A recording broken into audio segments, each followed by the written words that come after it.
अस्सलाम वालेकुम दोस्तों। ये आम बात है कि दुनिया की किसी भी मुल्क का कोई भी शहर जितना ज़्यादा खूबसूरत होगा उसमें उतनी ही रश और वो उतना ही महंगा होता है। इस बीच कुछ ऐसे दुनिया के शहर भी हैं जो जदीद और ख़ूबसूरत होने के साथ साथ वीरान भी है। तो इस वीडियो में हम ऐसे ही चंद शहरों के बारे में बात करेंगे। तो चलिए वीडियो शुरू करते हैं। दोस्तों, अगर आपने हमारा चैनल अभी तक सब्सक्राइब नहीं किया तो अभी सब्सक्राइब करें। कंगबाशी ये शहर चाइना के डिस्ट्रिक्ट ओडोस में मौजूद है। ये हम सब जानते हैं कि दुनिया का नंबर 1 पॉपुलेटेड कंट्री चाइना है और इसी में बड़ी बड़ी बिल्डिंग्स पाई जाती हैं।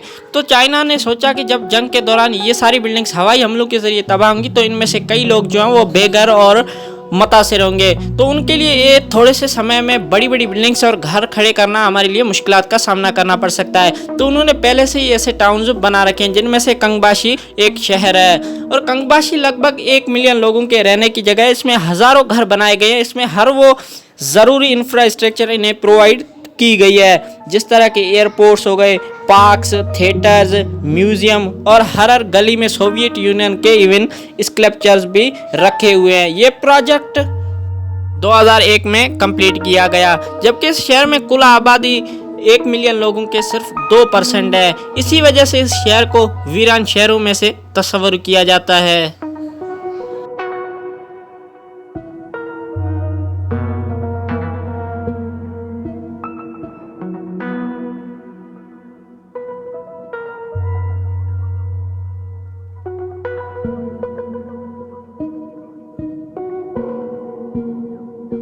सिरोइना 2000 तक स्पेन के नॉर्थ में एक छोटा सा गांव हुआ करता था, लेकिन उसके बाद 10,000 लोगों की रहने की जगह बनाने के लिए इन्होंने इसको बड़े से शहर में कन्वर्ट किया। दोस्तों, छोटे से टाइम में इन्होंने बड़े बड़े restaurant, store, swimming pools, even के गोल्फ क्लब्स भी बना लिए हैं। लेकिन दोस्तों 2008 क्राइसिस की वजह से ये शहर आबाद नहीं हो सका। इस शहर की कुल आबादी 100 शहरियों पर मौजूद है। इस शहर को हम बिल्कुल खाली नहीं कह सकते, क्योंकि ये उस शहर के रास्ते के बीच में आता है जहाँ लोग इबादत करने के लिए जाते हैं, जिसको Spanish city of Santiago de Compostela कहा जाता है।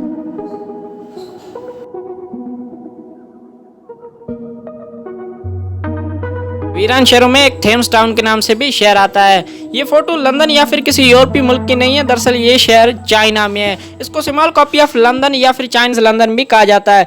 इस शहर में लगभग 10,000 लोगों के रहने की जगह है। इसमें Gothic church, red telephone booths, even के हैरी पॉटर और जेम्स बॉन्ड के स्टेच्यूज बने हुए हैं। कहा जाता है इसका जो बजट है कंस्ट्रक्शन का वो लगभग 800 मिलियन US डॉलर्स है।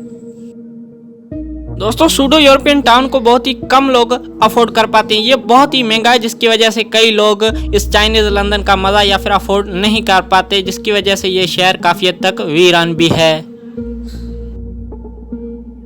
लंबा दोस्तों, अगर आप इन वीडियोस को देखकर ये सोच रहे हैं कि ये शहर किसी यूरोपीय मुल्क या फिर किसी बढ़ते हुए एशियाई मुल्क का है, तो फिर आप गलत है। दरअसल ये शहर अफ्रीका के छोटे से मुल्क एंगोला का है। एंगोला की दारुल-हुकूमत लवंडा से ये 30 किलोमीटर की दूरी पर है। अब आप सोच रहे हैं कि इतनी बड़ी कंस्ट्रक्शन अफ्रीका में कैसे आई, तो दरअसल ये कंस्ट्रक्शन चाइनीज इन्वेस्टमेंट कोऑपरेशन की तरफ से इन्वेस्ट किया गया है। ये प्रोजेक्ट 2012 में कंप्लीट हुआ और इस प्रोजेक्ट में 750 मल्टी स्टोरी अपार्टमेंट्स है, जबकि ये शहर अपने अंदर आधे मिलियन लोगों को समा सकता है। इसमें सैकड़ों शॉपिंग मॉल्स और स्कूल्स मौजूद हैं। कहा जाता है कि इसमें जो इन्वेस्ट किया गया है वो लगभग 3.5 US बिलियन डॉलर्स किया गया है।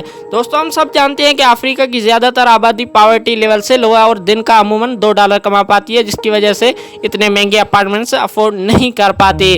और यही वजह है कि इस शहर की जो आबादी है वो 1000 लोगों तक महदूद हो गई है।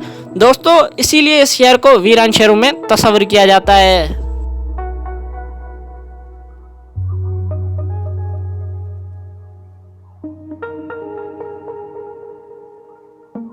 मस्दर सिटी अरब इमारात के दारुल हुकूमत अबू धाबी से लगभग 17 किलोमीटर की दूरी पर है। इस शहर को बनाने में 22 बिलियन US डॉलर्स का खर्चा हुआ था। इस शहर का बनाने का बुनियादी मकसद यही था कि लोगों को साफ सुथरा और कार्बन डाइऑक्साइड फ्री माहौल मुहैया किया जाए। ये शायद यही वजह है कि पूरे शहर को सोलर प्लेट्स पे चलाया जाता है। इस शहर की कैपेसिटी 50,000 लोगों की है, जबकि इसमें 300 लोग रहते हैं, जिसमें ज़्यादातर साइंस और टेक्नोलॉजी के स्टूडेंट्स हैं। दोस्तों, आप इस शहर में कोई भी गाड़ी इस्तेमाल नहीं कर सकते, जबकि इस पूरे शहर में सिर्फ एक दुकान है। ज़्यादातर आपको सामान ले आने के लिए किसी पास वाले शहर जाना पड़ता है। अब ये प्रोजेक्ट काफ़ी हद तक कंप्लीट हो चुका है।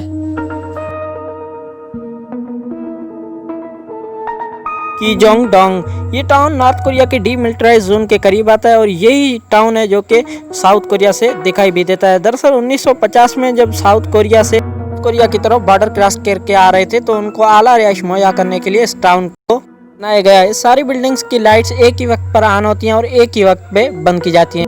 इस टाउन में लोगों को जाने की इजाज़त नहीं होती। इस शहर में 200 लोग रहते थे जो मिलिट्री के मसाइल की वजह से अब छोड़ चुके हैं। इटली के मेडिटेरियन आइलैंड ऑफ सार्डिनिया पे वाकई ये खूबसूरत सा पुराना गांव अब वीरान होता जा रहा है। इस चीज़ का अंदाज़ा इस बात से लगाया जा सकता है कि इसकी आबादी 2250 से 1300 तक आ गई है। दोस्तों यही नहीं, इसकी हुकूमत ने काफ़ी कोशिश की इसको आबाद रखने की। दोस्तों इस हुकूमत ने 200 घर ऐसे बेचे जो कि हर एक घर $25 का बेचा। अब इसकी आबादी सिर्फ 100 लोगों पे मुश्तमिल है जो कि मुख्तलिफ ममालिक से आए हुए हैं। इस शहर के मेयर का कहना था कि वो इस ओलालई के कल्चर को बरकरार रखने के लिए इतने सस्ते घर बेच रहे हैं। दोस्तों ये पहली मर्तबा नहीं है कि इटालियन ने इतने सस्ते घर बेचे हो, बल्कि 2015 में सिसिलियन टाउन ऑफ गोंजी घर सिर्फ $1 में बेच रहे थे। दोस्तों ओलालई और गोंजी में घर खरीदने के दोनों की कंडीशन सेम है। आपको पहले साल में घर की मरम्मत का प्लान बताना होता है, जबकि आपको घर की मरम्मत 3 साल के अंदर मुकम्मल करनी होती है। उम्मीद करता हूँ आपको वीडियो पसंद आई होगी। इंशाल्लाह अगली वीडियो के साथ फिर हाजिर होंगे, तब तक के लिए अल्लाह हाफिज़।